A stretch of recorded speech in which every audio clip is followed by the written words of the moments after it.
we are messed up because we have messed up people in parliament. The quicker we reform our parliament, the quicker we interrogate the individuals that we elect into parliament, their capacity and their ability and their commitment to their duty, the better it will be for this country. On the 24th of May, 2024, Mr. William Ruto signed this country into being a non-NATO allied state. So the policy that Shamala was speaking about of non-allied is no longer in existence. We are squarely sitting before the seat of the US. And he did it because he needed he has no bones of himself, he has no backbone. He needed to bootlick the shoes of the West. And that's why he has committed this country to very serious diplomatic commitments. The tragedy that Mr. William Ruto is having, or the tragedy that he has put in this country, is that he thinks that he can practice broad-based diplomatic approaches, the way he's practicing the broad-based with Akina Tomo Genda.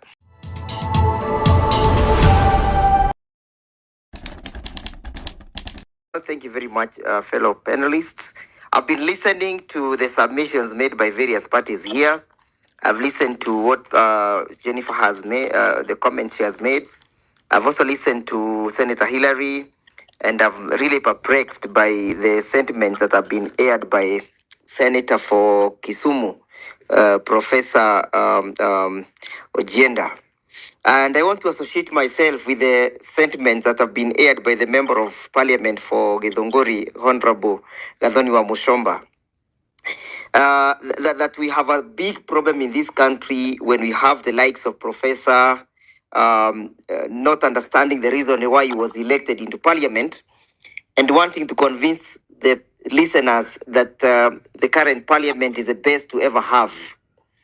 The reason why the country is in this mess is because we have individuals like Senator Professor Ojenda, people who do not understand the reason why the Constitution had to create 3 levels of government. McHugh is a professor of constitutional affairs, is a professor of law, but he does not understand the reason why we Kenyans agreed that we shall have 2 sides in parliament, the minority and the majority. I am perplexed further that the good professor does not understand why we had to specifically define the roles of parliament. That one of the role of parliament is to offer oversight.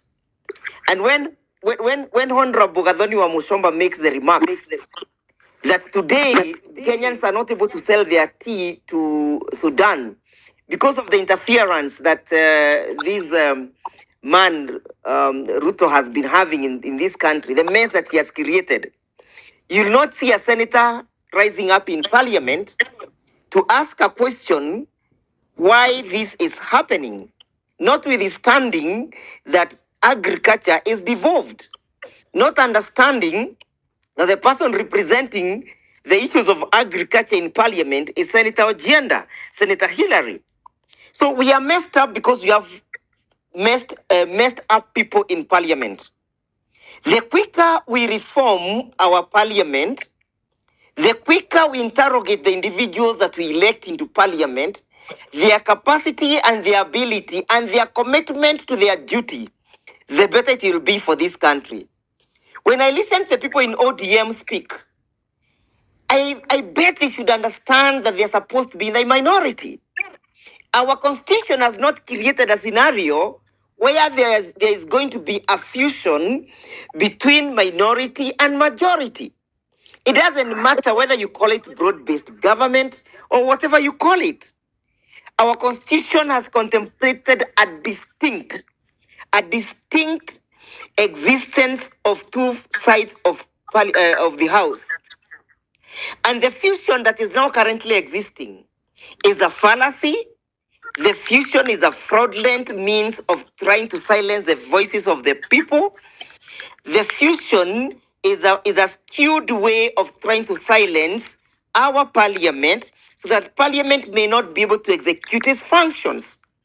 I think the person who should be guiding parliament today are the likes of the lawyers that you have in parliament, the likes of Senator Professor Ojienda, the likes of Senator Hillary. They are the ones who should be saying this is not right. So Kenyans are on their own. Kenyans have no protector. Those individuals who are coming out to protect Kenyans and to fight for their space, they are being harassed by government. They are being intimidated by government. They are being pursued and manhunted by government. So the extent that they want to create and operationalize a policy of fear as one of the state policy, intimidating and instilling fear in us. So I associate myself fully with the Jabal have a right to reply. Yeah, you have a right to reply, but on the 24th of May 2024, Mr. William Ruto signed this country into being a non-NATO allied state.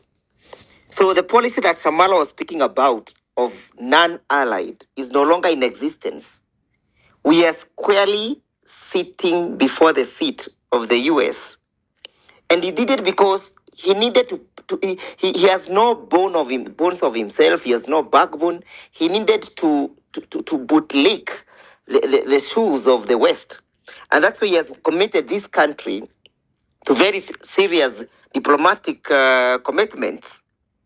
The tragedy that Mr. William Ruto is having, or the tragedy that he has put in this country, is that he thinks that he can practice broad-based diplomatic approaches the way he's practicing the broad-based with Akina Tom Ojienda and Akina Hillary. I don't believe in diplomatic circles. You can have a broad-based approach as he has done in this country. And that's a tragedy that he's now creating for this country diplomatically.